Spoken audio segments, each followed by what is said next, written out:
Ooh, shit. Hello, I'm vlogging.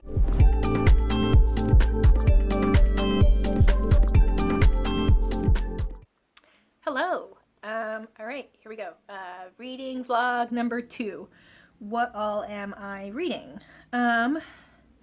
So this morning I started my Kindle copy of Eden's Shadow by Emmett Swan. This is a book I won in a Goodreads giveaway like a month ago, 2 months ago. It is about 16 people who some strange phenomena happens in their world. They wake up on this like fully functioning like colonial farmstead. So there's like a couple of crops, there's some livestock, there's some cabins, but there's no technology, there's no mirrors, so they wake up there, there's no technology, there's no signs of other human life. It's a different season from the last moment they all remember. So they're just like, what the fuck is going on? And they're just trying to survive. So far, I kind of hate it. I kind of really hate it. Since I got this for free, I kind of feel obligated to finish it and write a review. So I think I'm just going to be able to get through it by enjoying hating it. Hush phone. Enjoying picking it apart.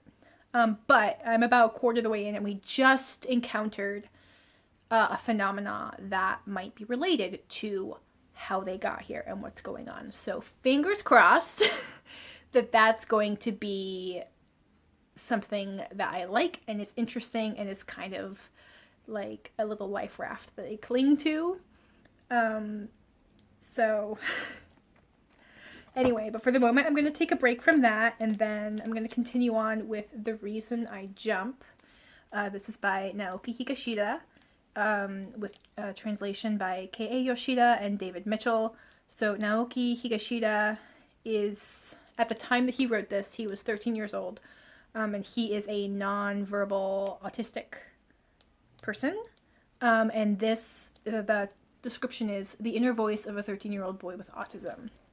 And most of the format of the book is just questions, and then Naoki's he's able to like type out responses to these questions. So the questions are things like, why do you like spinning? Why do you flap your fingers and hands in front of your face? Why do you have trouble with eye contact? Why don't you like holding hands? And he just answers the questions. See, I marked an interesting one of like, why do you ask the same questions over and over? And he responds, I don't repeat my question because I didn't understand. In fact, even as I'm asking, I know I do understand. The reason why? Because I forget very quickly what it is I've just heard. Inside my head, there really isn't such a big difference between what I was told just now and what I heard a long, long time ago. I imagine a normal person's memory is arranged continuously like a line. My memory, however, is more like a pool of dots. I'm always picking up these dots by asking my questions, so I can arrive back at the memory that the dot represents. So, and then, like, towards the end of the book, there was, like, a short story that he has written. Yeah, so it's a memoir, but it's also a boy with autism who cannot communicate by the means the rest of us are familiar with, finding a way to answer all of our questions. So far, I really like it. This was a book that I have seen recommended by quite a few autistic people with autism. So I'm gonna continue with this while I finish my coffee, and then I'm gonna go for a walk because it's a little bit cloudy, but it looks like it's gonna be pretty dry today. I think I'm gonna pick up the audiobook if it's still immediately available from my library. I'll pick up the audiobook for 1,000 Splendid Suns. It's a book I wanted to read because I've seen the stage adaptation and it was fucking beautiful. I sometimes have trouble with fiction on audiobook because I'm not able to like pause and go back and like reread the way a character was described or how's their name spelled or wait, how long have we been, I feel like with a nonfiction audiobook, if my attention kind of tunes in and out, I don't really lose the thread of what's being told. But with fiction, if I stop paying attention for 15 seconds and I kind of tune back in, I might be like, wait, what the fuck just happened? But because I've seen the stage adaptation of A Thousand Splendid Suns and I kind of know the overall story and I know who the major characters are, I think audiobook will be fine. And if I don't like it, I do have a physical copy that I can read. So that's my plan.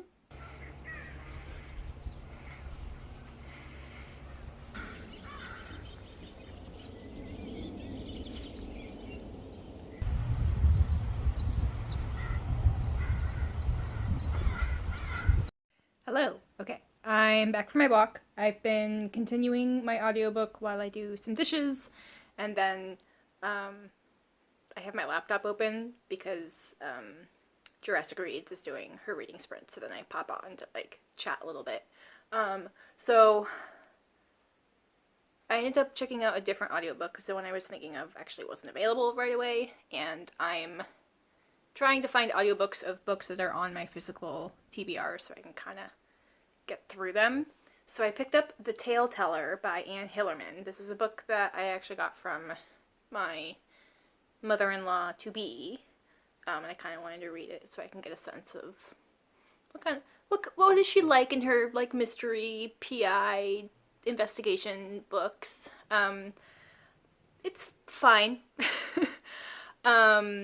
It's easy listening on audio because the writing it's very dialogue driven, and then like the descriptions are like very informative and just kind of very straight to the point, which I feel like in just reading it would be kind of boring. And it's on audio, it's fine, but it does mean that it's quite forgiving with, I think, what I discussed earlier in terms of like if my attention wanders and then I come back and I feel like I missed something. So this is a book that's it's part of a very long series, and the author she actually took over writing the series for her father. So it's a very long series. It might be like a culmination of like a couple of series. And it's about like a private investigator and then like a couple of police officers on a Navajo reservation. And the author is not indigenous.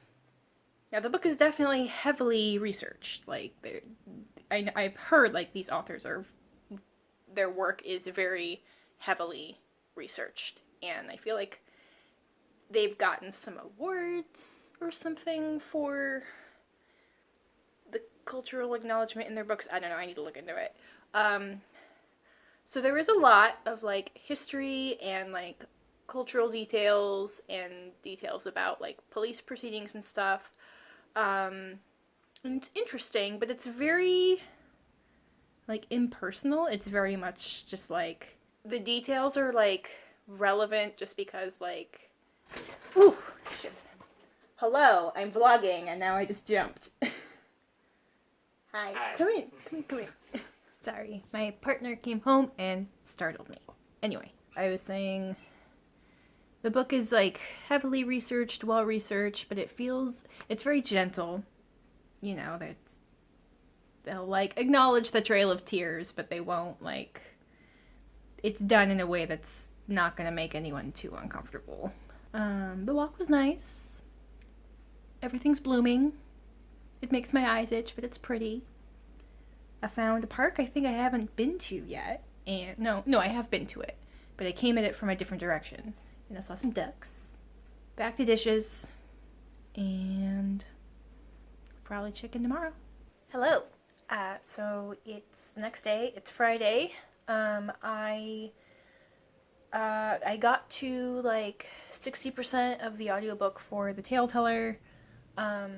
It's still fine. I think I realized what felt a little off. The discussion about like culture and history and stuff feels like it's in the past. And then there'll be some acknowledgement about current problems like a distrust of local or federal law enforcement, or problems with obesity, or problems finding a job, and there's no connection between problems in the past and the way that there are still ramifications in the future that are directly tied to those things. And you know, like there's a lot of really interesting conversations about like reclaiming language and reclaiming culture, but it's still framed in a way of we are recovering. We are in the process of recovering from an illness that is over.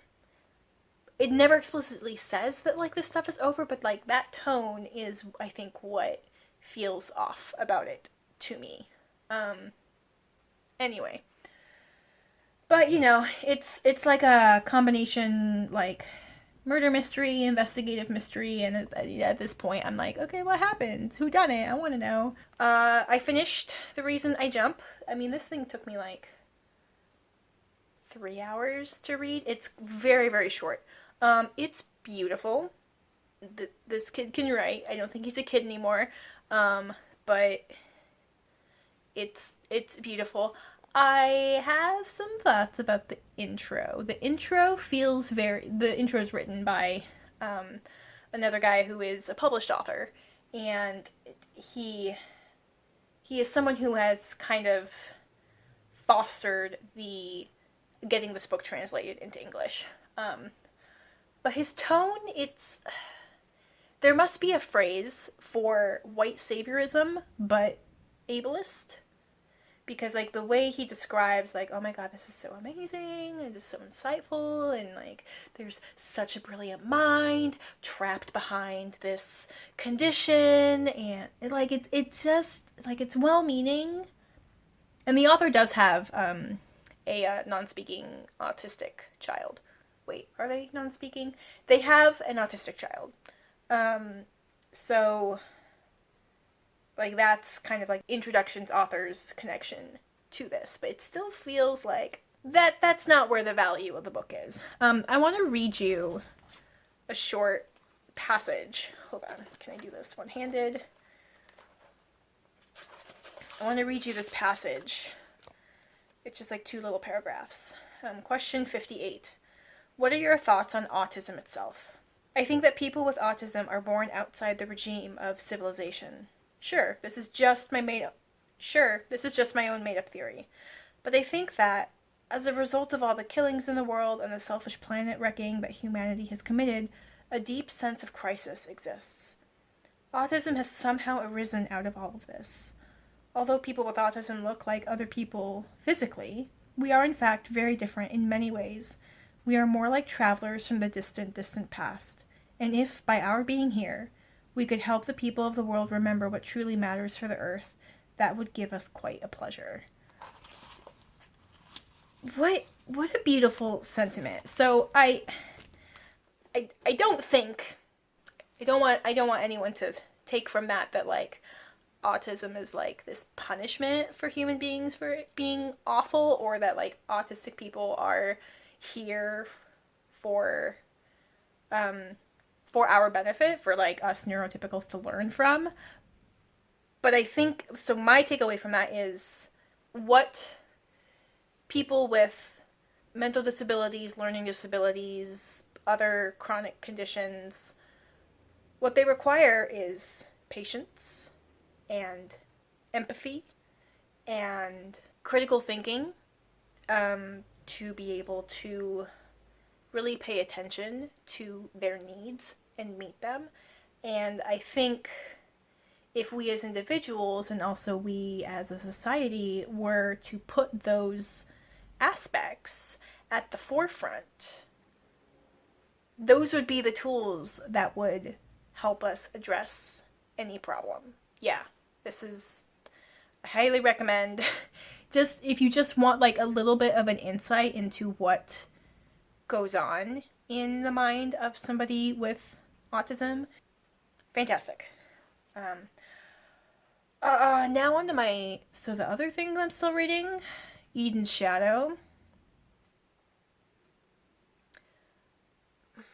I hate it so much. Listen, I'm going to be talking spoilers because it is not good and you should not read it. there is so much insidious toxic masculinity in this book. Man, I don't even fucking know where to begin. The women characters are portrayed abysmally. Like, the like every time the women characters talk to each other, they're just like being bitchy and insulting each other and like being really vapid and like saying, "Oh my god, I miss shampoo and I miss air conditioning." And like it's getting really old. There was one female character who I actually kind of liked. I think it's because she was in her 60s, so she's no longer like sexually viable, so she was actually allowed to have a personality outside of that. She dies in a way that is completely wrong for her character. Her character would not have put herself in that situation. She would have fucking known better. So that's frustrating. I'm not even at 50%. I'm like at 40%. And then like our main character is like, his response is to just like go off on this futile mission on revenge of the thing that killed her. Even though it's like there's no point to actually doing that. But what it is like he's supposed to be like this noble man on this quest of revenge. This is a thing he has to do. I'm sorry I'm making the camera shake so much when I'm doing this, but it's just so frustrating because he's just feeling like anger and he's upset and he's scared and he doesn't know how to express those things in a healthy way. So now he is on this quest to get himself killed. It probably won't because again, like I'm only at like 40% of the book, but I can dream. The other thing that's really awful is the way that the protagonist keeps like describing his like libido now that he's like in this like natural world, and it's just like, you know, I have my animal instinct. Like it's gross. It's like, I know people are like hooking up out of like comfort and boredom and whatever, and like that's fine, but like it's really gross. The way it's described is just gross. I'm not having a good time. So like I'm taking solace in like complaining about it. I'm gonna try and finish it again because I got it for free, so I kind of feel obligated to like finish it and give a really thorough review. But I might not make it. We'll see. Hello. Okay, so it's Sunday. I have finished the audiobook of The Tale Teller. Again, it was fine. The reveal of the whodunits at the end was very, like, comic book villain. They were just, like, not, like, evil, but such, like, there was no nuance to their motivations. They were just, like, shitty human beings. So, that was kind of meh. Anyway. And then I finished Eden's Shadow. It didn't get better. It got a little more interesting. I'm currently writing up my Goodreads review, and I'm gonna give it 2 stars because the premise was interesting and like the questions that it dealt with were interesting. I just didn't like the execution of it. Like in the first third of the book, the author just keeps repeating the premise, just like paragraph after paragraph after paragraph of why are we here? How do we get here? What's going to happen? What if we don't survive? And it's just like, you've already asked all these questions. You've already laid out all of your doubts. How about you start answering some of them? So then once we start to learn a little bit about the beings that created this scenario. So the story gets a little bit more interesting once we start to have those clues. But then the author starts repeating this debate of, are we better off living this simple life that we didn't choose? Or is it human nature to pursue progress, and is that better? So, like, do we accept our circumstances or do we fight against it? And it's an interesting question, but again, the author does this thing where he repeats every single argument, pro and con, for each of them explicitly, doesn't discuss any middle ground, and doesn't really leave any room for the reader to work on these questions themselves. It's a lot of telling and not showing. And then I've already started spoiling some stuff. So there are these, like, weird distortions that in the sky, these weird, like, blobs of space-time distortion thing. So when we reveal what they are, they're basically pods that contain sleeping people from the world. So there's an interesting conversation, because, like, when they discovered these distortions, they tried to, like, see if they could have any kind of effect on them. So they, like, built a fire under them. They tried to, like, drown it in water. You know, they had very limited technology. There was, you know, there was very little they could do besides poke it with a stick, you know. But when you reveal that, oh, it's our own people inside there and we try to destroy them, that's an interesting revelation. But, like, that conversation doesn't really go anywhere interesting. And, like, the thoughts I was having was, like, yeah, it's kind of shameful to realize you tried to destroy your own people, but, like, how could you have known? You couldn't have known. And there was a potential for an interesting conversation of, like, human nature's instinct to fear and want to destroy anything that's different, or revere and worship it. Which is, like, yes, we know that, but also, like, but where is the impact of our modern humanity, of, like, the scientific method of, we don't know what it is, which is scary, but we also have no evidence that it means us harm. Like, we don't know enough to judge whether it is benign or benevolent or malevolent, you know. So again, like, you know, I'm giving it 2 stars because, like, there was, like, threads of, like, interesting thoughts in the scenario, but, like, the writing's awful, the character development's awful. Like, the final solution, the final, like, resolution of the story, our protagonist, he exhibits this creativity and compassion in his problem solving that he has never experienced before. It's, like, totally out of line with his character, and it's based on advice from another character's idea, whose ideas he has in the past consistently dismissed and disagreed with. So I did not like it. Those are all the books I have been reading and talking about in this vlog, right? I mean, of course, I'm always in the middle of reading something else, but I think for the purpose of this vlog, I'm going to wrap it up here. Here's a question. If you receive a book for free, whether or not you are encouraged to actually write a review for it, if you receive a book for free, do you feel compelled to finish it and write a review? If otherwise, it would be a DNF. Anyway, I hope you enjoyed this video. I hope you have a good rest of your day. I encourage you to go out into the world and be curious. I will have my other social media places linked in the description box below if you would like to connect with me elsewhere. I will catch you folks in my next video. Bye!